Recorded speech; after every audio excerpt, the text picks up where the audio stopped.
അപ്പോൾ എൻ്റെ യൂട്യൂബ് ചാനലിലേക്ക് എല്ലാവർക്കും സ്വാഗതം. അപ്പോൾ ഞാൻ ഇന്ന് എത്തിയിരിക്കുന്നത് ഒരു ഓണം വിഭവമായ നേന്ത്രപ്പഴം പ്രഥമനുമായിട്ടാണ്. അപ്പോൾ എല്ലാ വർഷവും നമ്മൾ അടപ്രഥമനൊക്കെ അല്ലേ ഉണ്ടാക്കുന്നത്. അപ്പോൾ ഈ വർഷം നമുക്കൊരു വെറൈറ്റി ആയിട്ട് നേന്ത്രപ്പഴം പ്രഥമൻ ഉണ്ടാക്കിയാലോ? അപ്പോൾ എങ്ങനെയാണ് തയ്യാറാക്കി എടുക്കുന്നതെന്ന് നമുക്കൊന്ന് നോക്കാം. അപ്പോൾ ആദ്യം തന്നെ നമുക്കിവിടെ വേണ്ടത് നല്ല പഴുത്ത നേന്ത്രപ്പഴമാണ്. ഞാനിവിടെ ഏകദേശം ഒരു 1/2 കിലോളം നേന്ത്രപ്പഴമാണ് എടുത്തിരിക്കുന്നത്. അപ്പോൾ നമുക്ക് നല്ല പഴുത്ത നേന്ത്രപ്പഴം തന്നെ നോക്കിയെടുക്കണം. എങ്കിൽ മാത്രമേ നമ്മുടെ പ്രഥമൻ നല്ല ടേസ്റ്റി ആയിട്ട് വരികയുള്ളൂ. അപ്പോൾ അതിനെ നമുക്ക് ഈ ഒരു ചെറിയ ഇതേ വലിപ്പത്തിലുള്ള പീസായിട്ടൊന്ന് കട്ട് ചെയ്തെടുക്കണം. ഇനി നമുക്ക് ഇതിനെ നന്നായി ഒന്ന് നെയ്യിൽ വഴറ്റിയെടുക്കണം. അതിനുവേണ്ടി ഞാനൊരു ഉരുളി അടുപ്പിൽ വെച്ചിട്ടുണ്ട്. ഇനി ഇതിലേക്ക് ഞാനൊരു 2 ടേബിൾ സ്പൂൺ അളവിൽ നെയ്യൊന്ന് ആഡ് ചെയ്ത് കൊടുക്കുകയാണ്. ഇനി ഇത് ചെറുതായി ഒന്ന് ചൂടായി വരുമ്പോൾ നമുക്ക് ഈ അരിഞ്ഞു വെച്ചിരിക്കുന്ന നേന്ത്രപ്പഴം ഇതിലേക്ക് ഇട്ട് നന്നായി ഒന്ന് വഴറ്റിയെടുക്കണം. നല്ല സോഫ്റ്റ് ആവുന്നിടം വരെ വഴറ്റിയെടുക്കണം. അപ്പോൾ ശ്രദ്ധിക്കണം, ലോ ടു മീഡിയം ഫ്ലെയിമിൽ വെച്ചുകൊണ്ട് മാത്രമേ ഇത് വഴറ്റിയെടുക്കാവൂ, അല്ലെങ്കിൽ നമുക്ക് അടിയിൽ പിടിക്കാൻ ചാൻസ് ഉണ്ട്. അപ്പോൾ ഇതിനെ നമുക്ക് നന്നായി ഒന്ന് വഴറ്റിയെടുക്കാം.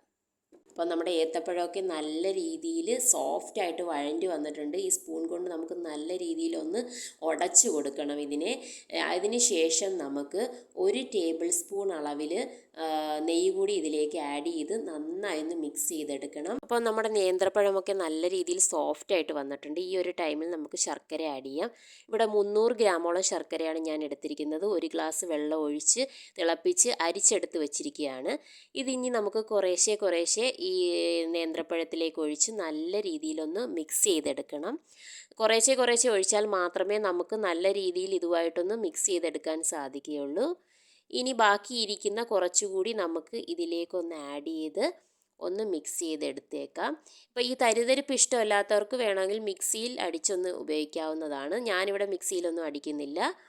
ഇനി ബാക്കിയിരിക്കുന്ന ശർക്കര കൂടി ഇതിലേക്ക് ആഡ് ചെയ്ത് നല്ല രീതിയിൽ ഇളക്കി യോജിപ്പിച്ച് ഒന്ന് കുറുകി വരാൻ പാകമാകുന്നിടം വരെ നമുക്കൊന്ന് വെയിറ്റ് ചെയ്യാം. ശർക്കര പാനിയിലൊക്കെ കിടന്ന് നമ്മുടെ നേന്ത്രപ്പഴം നന്നായിട്ടൊന്ന് കുറുകി വന്നിട്ടുണ്ട്. ഈ ഒരു ടൈമിൽ നമുക്കിതിലേക്ക് നാളികേരപ്പാൽ ആഡ് ചെയ്ത് കൊടുക്കണം. ഇവിടെ ഞാൻ 2 നാളികേരത്തിൻ്റെ പാലാണ് എടുത്തിരിക്കുന്നത്. ഒരു 2.5 ഗ്ലാസോളം അളവിൽ 2-ാം പാലും 1 ഗ്ലാസ് അളവിൽ 1-ാം പാലുമാണ് എടുത്തിരിക്കുന്നത്. അപ്പോൾ ആദ്യം തന്നെ നമുക്ക് ഈ 2-ാം പാലിനെ കുറച്ച് വീതം ഇതിലേക്ക് ഒഴിച്ച് നല്ല രീതിയിലൊന്ന് മിക്സ് ചെയ്തെടുക്കണം. ബാക്കിയിരിക്കുന്ന 2-ാം പാലും കൂടി ആഡ് ചെയ്ത് നല്ലതുപോലെ ഇളക്കി യോജിപ്പിച്ച് കുറച്ചൊന്ന് തിളച്ച് കുറുകി വരുന്നിടം വരെ നമുക്കൊന്ന് വെയിറ്റ് ചെയ്യാം. അപ്പോൾ ഇവിടെ നല്ല തിളയൊക്കെ വന്ന് നമ്മുടെ പ്രഥമൻ നന്നായി ഒന്ന് കുറുകി വന്നിട്ടുണ്ട്. അപ്പോൾ ഈ ഒരു സമയത്ത് നമുക്ക് ഇതിലേക്ക് ഒരു 1/2 ടീസ്പൂൺ അളവിൽ ചുക്ക് പൊടിയും 3/4 ടീസ്പൂണോളം അളവിൽ ഏലക്കാപ്പൊടി ആഡ് ചെയ്ത് കൊടുക്കാം. ഞാനിവിടെ ഒരു 5-6 ഏലക്ക 1 ടീസ്പൂണോളം അളവിൽ പഞ്ചസാരയും കൂടി ഇട്ട് മിക്സിയിൽ നന്നായിട്ട് പൊടിച്ചെടുത്തതാണ്. അല്ലെങ്കിൽ നന്നായിട്ട് പൊടിഞ്ഞ് കിട്ടില്ല നമുക്ക്. ഇനി ഇതിനെ നമുക്ക് നന്നായി ഒന്ന് ഇളക്കി യോജിപ്പിച്ച് നമ്മുടെ തീ ഒന്ന് ലോ ഫ്ലെയിമിൽ വെച്ചതിന് ശേഷം നമുക്ക് മാറ്റി വച്ചിരിക്കുന്ന 1-ാം പാലിനെ ഇതിലേക്കൊന്ന് ആഡ് ചെയ്ത് കൊടുക്കണം. അപ്പോൾ എപ്പോഴും ശ്രദ്ധിക്കണം, തീ ലോ ഫ്ലെയിമിൽ വെച്ചുകൊണ്ട് മാത്രമേ നമ്മൾ 1-ാം പാൽ ഇതിലേക്ക് ആഡ് ചെയ്യാവൂ. അതുപോലെ തന്നെ നമ്മൾ 1-ാം പാൽ ആഡ് ചെയ്തതിന് ശേഷം തിള വരാൻ പാടില്ല. ഇതൊന്ന് ചൂടായി വന്നാൽ മാത്രം മതി. അതുകൊണ്ട് ഈ ഒരു പരുവത്തിനാണ് നമുക്ക് കിട്ടിയിരിക്കുന്നത്. അപ്പോൾ ഇതൊന്ന് ചൂടായി വരട്ടെ. അപ്പോൾ നമ്മുടെ പ്രഥമൻ ഇവിടെ നന്നായി ചൂടായി വന്നിട്ടുണ്ട്. ഈ ഒരു ടൈം നമുക്ക് ഫ്ലെയിം ഓഫ് ചെയ്ത് നന്നായി അടച്ച് വെച്ച് സെറ്റാക്കാനൊന്ന് മാറ്റി വയ്ക്കാം. അപ്പോൾ നമ്മുടെ പ്രഥമനൊക്കെ അവിടെ ഇരുന്നൊന്ന് സെറ്റായി വരട്ടെ. അപ്പോൾ ആ ഒരു ടൈം കൊണ്ട് നമുക്ക് അതിലേക്ക് ആഡ് ചെയ്യാനുള്ള അണ്ടിപ്പരിപ്പും മുന്തിരിങ്ങയും അതുപോലെ തന്നെ തേങ്ങാക്കൊത്തും ഒന്ന് വറുത്തെടുക്കാം. അതിനുവേണ്ടി ഞാനിവിടെ എടുത്തിരിക്കുന്നത് ഒരു 3 ടേബിൾ സ്പൂൺ അളവിൽ തേങ്ങാക്കൊത്താണ്. ഇപ്പോൾ ഞാൻ പാനിലേക്ക് 1 ടേബിൾ സ്പൂൺ അളവിൽ നെയ്യ് ഒഴിച്ചിട്ടുണ്ട്. അപ്പോൾ അത് ചൂടായതിന് ശേഷം ഞാൻ ഈ തേങ്ങാക്കൊത്ത് അതിലേക്കൊന്ന് ആഡ് ചെയ്യുകയാണ്. അപ്പോൾ ഒരു ഗോൾഡൻ കളർ ആവുന്നിടം വരെ നമുക്കൊന്ന് ഫ്രൈ ചെയ്തെടുക്കാം. അപ്പോൾ ഏകദേശം ഒരു ഗോൾഡൻ കളർ ആയിട്ടുണ്ട്. നമുക്കിതിനെ ഒന്ന് ഒരു ബൗളിലേക്ക് കോരി മാറ്റാം. ഇനി നമുക്ക് ഇതേ ഓയിലിൽ തന്നെയാണ് കാഷ്യൂനട്ടും വറുത്തെടുക്കേണ്ടത്. അപ്പോൾ ഞാൻ മാറ്റി വെച്ചിരിക്കുന്ന കാഷ്യൂനട്ട് കൂടി ഇതിലേക്ക് ഇട്ട് കൊടുക്കുകയാണ്. അപ്പോൾ കാഷ്യൂനട്ടും നല്ല രീതിയിൽ ഒരു ഗോൾഡൻ കളറായി വന്നിട്ടുണ്ട്. ഈ ഒരു ടൈമിൽ നമുക്ക് അതിനെ കൂടി ഒന്ന് കോരി മാറ്റാം.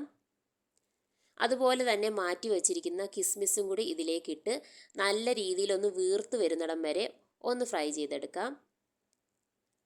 അപ്പോൾ നമ്മുടെ കിസ്മിസൊക്കെ ഇവിടെ നിന്ന് വീർത്ത് വന്നിട്ടുണ്ട്. ഇനി ഇതിനെ നമുക്കൊരു ബൗളിലേക്ക് കോരി മാറ്റാം.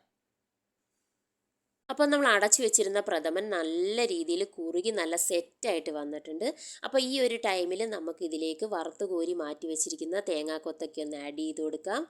അതുപോലെ തന്നെ നമ്മൾ വറുത്ത് വെച്ചിരിക്കുന്ന അണ്ടിപ്പരിപ്പും കിസ്മിസും കൂടി നമുക്ക് ഇതിലേക്കൊന്ന് ഇട്ട് കൊടുത്ത് നന്നായി ഒന്ന് ഇളക്കി യോജിപ്പിച്ചെടുക്കണം.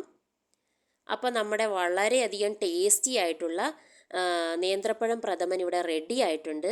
അപ്പോൾ ഈ ഓണക്കാലത്ത് ഇതെല്ലാവരും ഒന്ന് ട്രൈ ചെയ്ത് നോക്കണം. നിങ്ങളുടെ ഫീഡ്ബാക്കുകളൊക്കെ ഒന്ന് അറിയിക്കാൻ മറക്കരുത്.